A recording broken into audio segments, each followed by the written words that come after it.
Rakétával és gépágyúval hajtottak végre éles lövészetet a magyar vadászpilóták március 16 és 23-a között a svédországi Vidsel lőterén.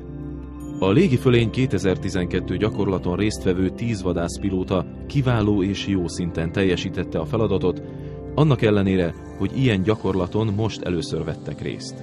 A gyakorlaton résztvevő grippenek közül 2 március 23-án érkezett haza a kecskeméti repülőbázisra.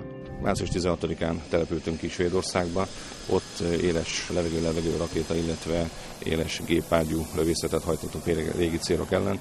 Azon kívül, mint bónuszfeladat lehetőség nyílt kismagasságú, nagysebességű repülések végrehajtására is a svéd légtérben. Minden repüléssel kapcsolatos dolog drága, így természetesen ez sem volt olcsó.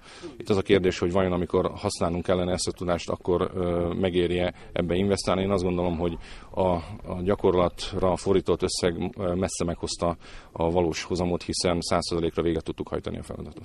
Jövő héten kezdődik Svédországban, illetve folytatódik egy másik gyakorlattal a kitelepülés és azon való részvétel, ez pedig a Lionel 2012-es gyakorlat, majd idehaza folytatjuk az 1600 óra megfelelő feladatokkal való lerepülését, a fegyveres légvédelmi készenléti szolgálat ellátása, illetve néhány alkalommal várható még az idei évben földi lövészet Hajmáskir lőterén.